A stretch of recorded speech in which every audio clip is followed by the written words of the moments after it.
Okay, today we are starting Chapter 5 on quadratic functions and inequalities. We have done quadratics before, back in Algebra 1, so we're going to continue to do some quadratics. But today we're focusing just on the graphing in section 5.1. So we're going to focus on some graphing things. We're just going to review some of the ways and processes there are to graphing. So first, just a review of what is a quadratic function. Quadratic function is an equation of the form ax squared plus bx plus c, where you have just some x squared term, some quadratic term, so that a value cannot be 0. It has to be at least 1. And a parabola is just the graph of any quadratic function. So I'm pretty sure you guys should be pretty familiar with those terms. So let's go ahead. We're going to start just by graphing a quadratic function, making a table of values. So we're just going to pick some x things. So we can start with a -2, for instance. So if I plug in a -2, then -2 squared is 4 times 2 is 8, minus 8 times -2. So a -8 times -2 is 16, so we have 8 and 16 is 24, and 9 is 33. So it's way off the graph, so it's going to be up there, so I'm not too worried about that one. Let's try -1 instead. So -1 squared is 1 times 2 is 2. Then we have -1 times 8 is 8, so 2 plus 8 is going to give us 10, plus 9 is going to give us 19, so we're still pretty far up there. So let's go ahead and try 0. That's going to make this 0, which means that's 9. And then we're going to go to 1. Well, 1 squared is going to give us 1, so that's 2 times 1 is 2, minus 8 is going to give us a -6, plus 9 is going to give us a +3. Then we'll go to 2. So 2 squared is 4 times 2 is 8. Minus 16 is a -8. Plus 9 is going to give us a +1.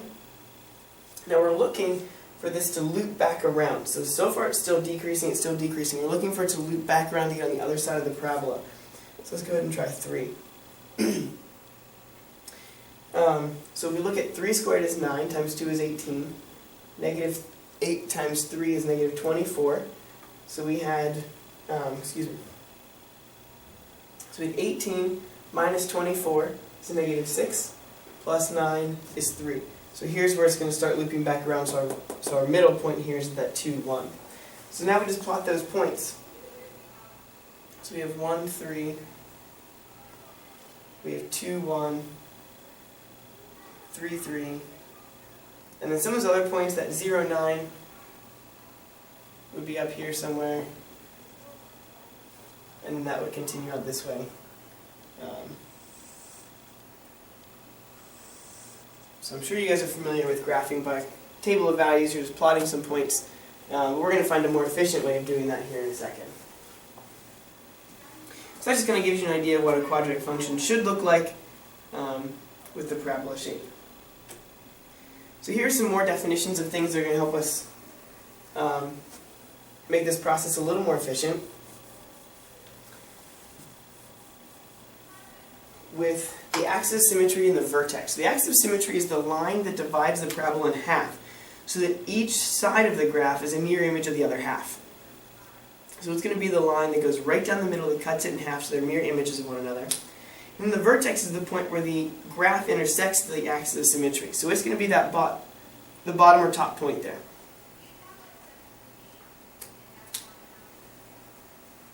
So they want us to find the y-intercept, the equation of the axis of symmetry, and the x-coordinate of the vertex. So to find the equation of the axis of symmetry, you're going to want to jot down and box this off somewhere. X equals -b over 2a. This is the equation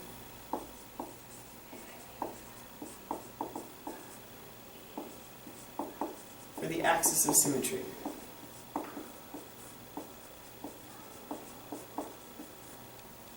So that's something you're going to learn and memorize, is that equation of the axis of symmetry. So let's go ahead and consider this function. We're going to start by finding the y-intercept. Remember, at the y-intercept, x is 0. So we're just going to plug in and say, okay, what is f of 0? So we get 0 squared plus 9 plus 8 times 0. So these cancel out, and we're left with just 9. So this is our y-intercept. Is at 9. the equation of the axis of symmetry, we're going to go ahead and use x equals negative b over 2a. So we're going to go ahead and use the x equals negative b over 2a. So we have x equals, now you want to rearrange this so that it's in ax squared plus bx plus c. So if we're looking at this, it's f of x equals ax squared plus bx plus c. So the b value is actually the one in front of the x, not the 9. So be careful, it's not necessarily what order they're in, but what term they are. So here's our quadratic, which gives us a. Here's the linear, which gives us the b, and then here's our constant, which gives us c. So x equals a negative b is going to give us a negative 8 over 2 times a, which is 1. So negative 8 over 2 is a negative 4. So x equals a negative 4 is the axis of symmetry. That also happens to be the x-coordinate of the vertex. These two pieces are going to be the exact same thing. The axis of symmetry and the x-coordinate of the vertex are both the exact same thing.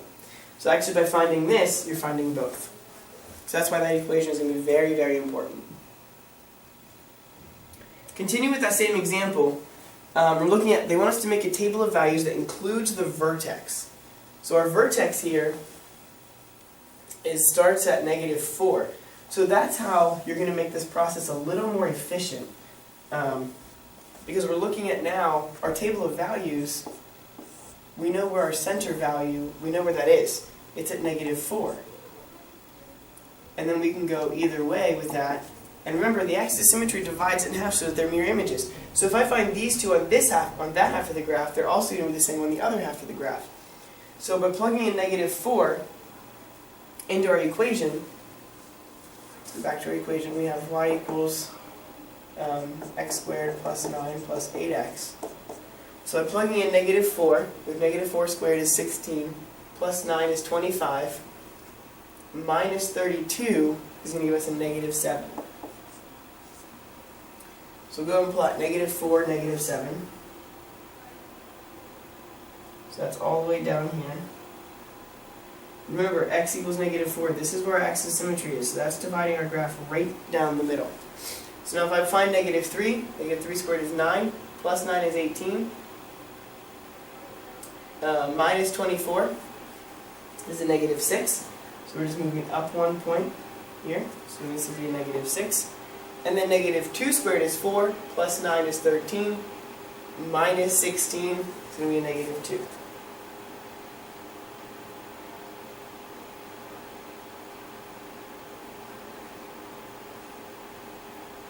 So remember, these pieces are mirror image to the other side.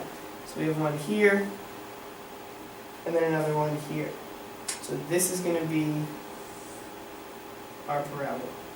And that's what part C was asking us about, was to go ahead and graph that function by just plotting those points.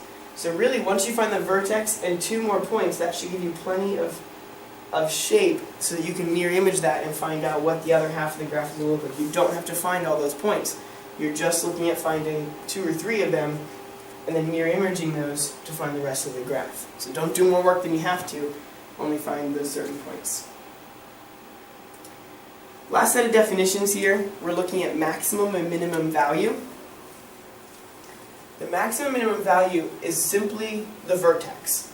It's the y-coordinate of the vertex. So the location of the max or min is going to be the x-coordinate, and then the actual value of it is going to be the y-coordinate. So by finding the vertex, you're actually able to find out is it a minimum or maximum value. It's a maximum if it opens downward, because that's going to be the top of the graph. It's a minimum if it's opening upward, and it's the bottom of the graph.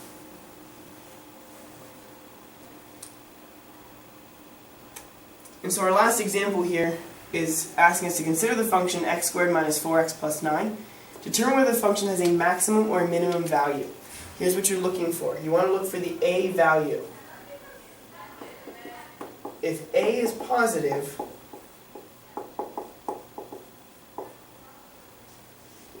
that means it opens upward, which means we have a minimum. If a is negative,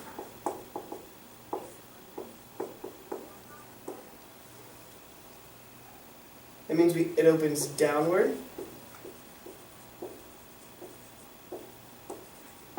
which means it's a maximum. So here, the value in front of the x squared is a 1, which is a positive, so that means it's opening upward, which means we're going to have a minimum value here. So for this particular equation, we're going to have a minimum. They want us to state the maximum or minimum value of the function. So what we have to do then, we're going to use the x coordinate of the vertex equation, so we're going to use our negative b over 2a. So negative b is going to be a negative 4 all over 2a, so 2 times 1. So we get 4 over 2 is 2. So that's the location of it. It's at x equals 2.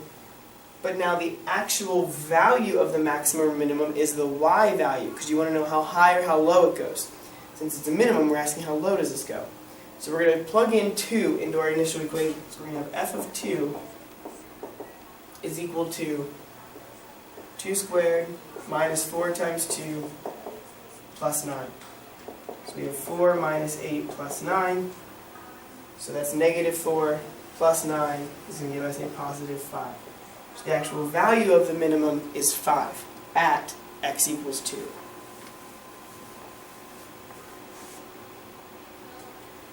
And the last piece of this is asking us for the domain and the range of the function. The domain and the range of this function is just asking you what can you put in for this and what are you going to get back out of this. Pretty much most of the time what you can put into it is all real numbers. The domain, remember those are the x values that you're allowed to use in the function. There's nothing in there that we couldn't put in. I could put whatever function I want to, or whatever x value I want to into the function. So this is actually going to be all real numbers. Now the question they're asking us here, the real question is, what's the range of our function? Remember, the minimum value is 5. I can't go lower than 5. So my range, y has to be greater than or equal to 5. Because it's a minimum, and the lowest value is going to be 5. So that's the lowest we can go. So our domain is most of the time going to be all real numbers. The range then is going to be just either the maximum and lower or the minimum and higher, depending upon which way that goes. And that concludes our lesson. So here's your homework that you'll be doing tomorrow in class.